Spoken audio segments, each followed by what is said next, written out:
Hello साथियों, नमस्कार। मैं जयसिंह यादव आपके अपने चैनल एग्जाम स्ट्रीम पर बहुत बहुत स्वागत करता हूं। जैसा कि आपको बता दें कि आपको पता है कि आगामी जुलाई में 15-16 जुलाई से ये नोटिफिकेशन आ जाना है, जो आवेदन आपका शुरू हो जाएगा उत्तर प्रदेश पुलिस का। और यदि आप उस पर देखें तो एक बहुत बड़ी भर्ती है। उस भर्ती को देखते हुए जैसे कि हमारे इस चैनल पर हम आपको सबसे पहले ये थोड़ा सा आपको बता दें कि जितने भी पिछले एग्जाम आए हुए हैं उन एग्जामों में जो जीएस का पोर्शन रहा है, जीएस जीके जो भी आप कह लो, उसमें क्या स्थिति रही है।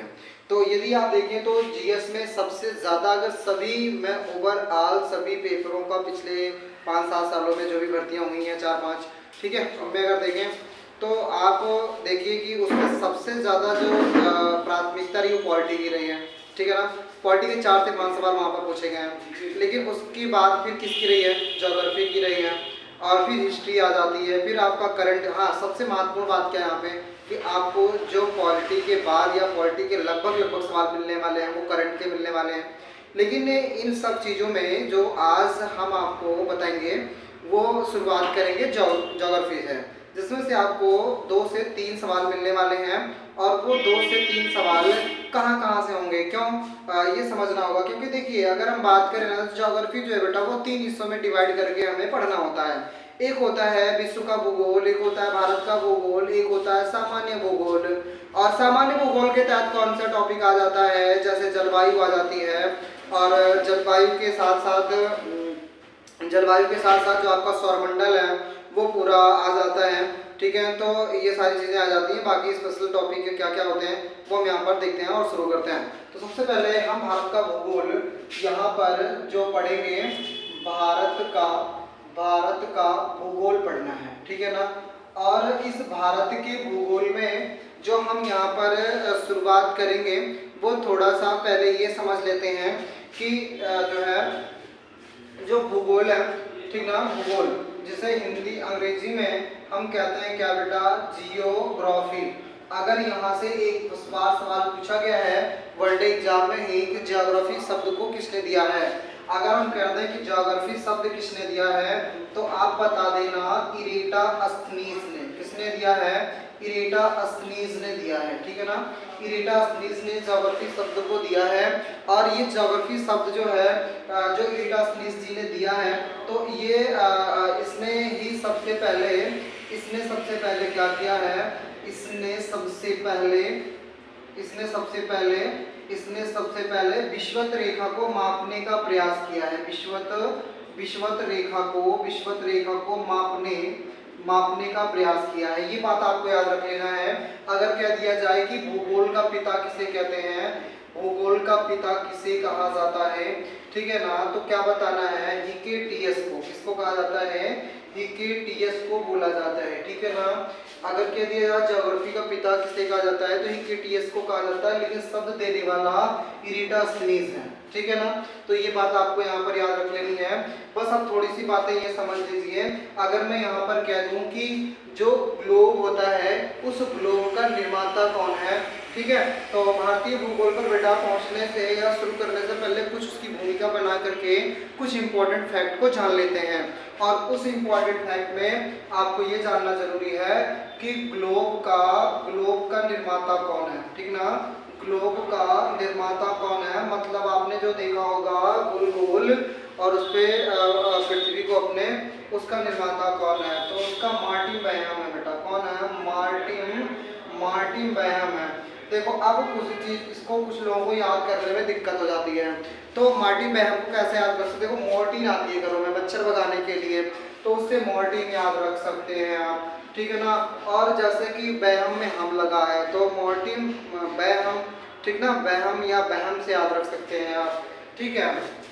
अगर यहाँ पर हम कह दें कि फिर भारतीय भूगोल को किसने बनाया, दूसरा फैक्ट यहाँ पर विश्व भूगोल के निर्माता कौन है, ये सॉरी विश्व मानचित्र के निर्माता कौन है, विश्व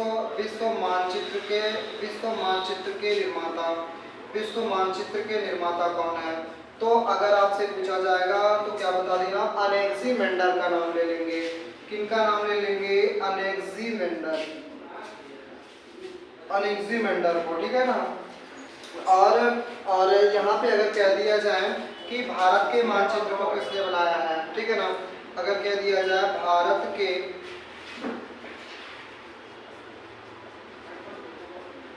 के मानचित्र को किसने बनाया, ये आपसे पूछ लिया जाए। या कह दिया जाए बताइए कि जो भारत का मानचित्र है उसे विश्व के मानचित्र में किसने लगाया। ठीक है, तो किसने यहाँ पर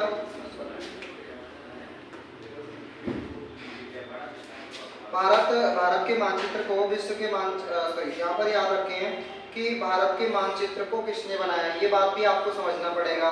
और अगला फैक्ट याद रखना पड़ेगा कि भारत के मानचित्र को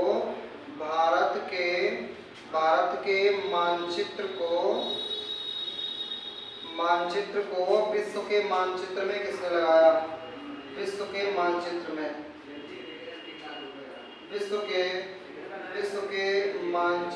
में किसने लगाया। ये आपके पास दो सवाल बनते हैं, ठीक है ना। तो आप देखिए यहाँ पे कि भारत के मानचित्र को किसने बनाया है, तो आपको क्या बताना होगा, एन विले ने। किसने बनाया,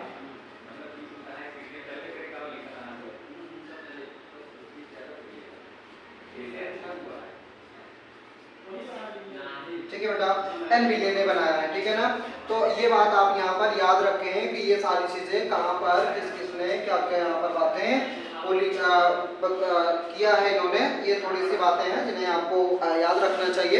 यहाँ से सवाल हमारे बड़े एग्जाम में बन ही जाता है कहीं ना कहीं से। अब बात आती है कि थोड़ी सी हम जो है ग्लोब पे चीज़ों को समझ लेते हैं, ठीक है ना। वो क्या बातें होती हैं आगे देखते हैं।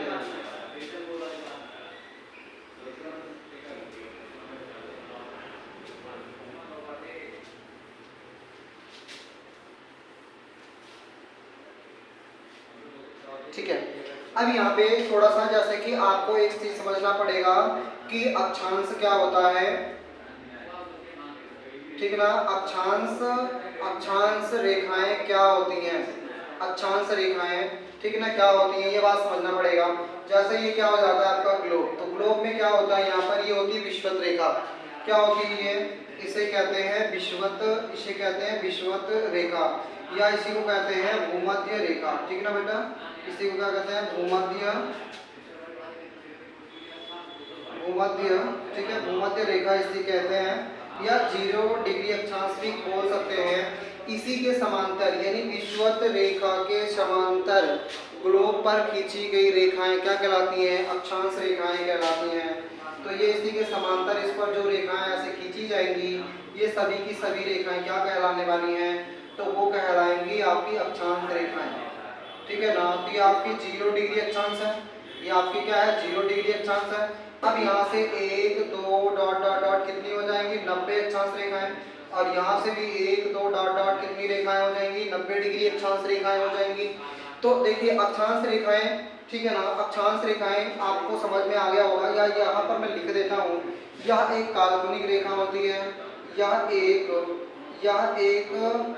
वृत्तीय काल्पनिक रेखा होती है, वृत्तीय काल्पनिक रेखा। काल्पनिक को आभासी भी कह सकते हैं या कहते हैं, ठीक है ना। एक वृत्तीय काल्पनिक या आभासी रेखा होती है, रेखा होती है, ठीक है ना। ये बात याद रखना है। अब दूसरी बात अगर कह दिया जाए कुल अक्षांश कितने होते हैं, कुल अक्षांश, ठीक है ना। तो यहाँ पर ये बात याद रखें कि कुल अक्षांश कितने हैं। तो देखिए 90 प्लस 1 बेटा 181 हो जाएगा, ठीक ना। कुल अक्षांश कितने हैं, तो 181 हो जाएंगे, क्योंकि 90 और बीच में कितना 0।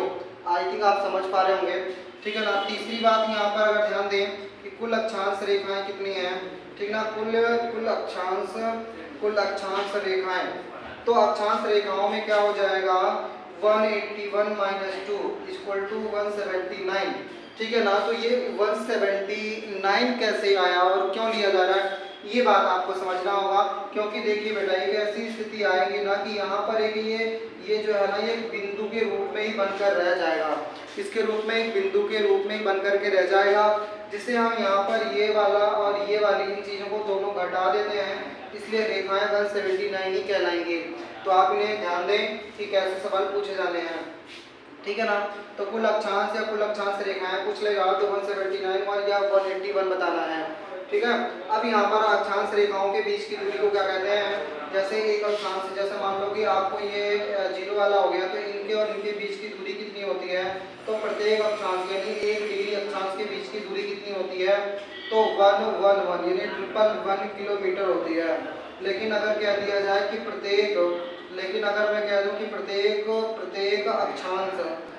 अक्षांश के बीच के क्षेत्र को क्या कहते हैं, बीच के क्षेत्र को बेटा क्या कहते हैं, तो कटिबंध कहा जाता है। क्या कहा जाता है, कटिबंध, यानी कि अंग्रेजी में आप लिख सकते हो जोन।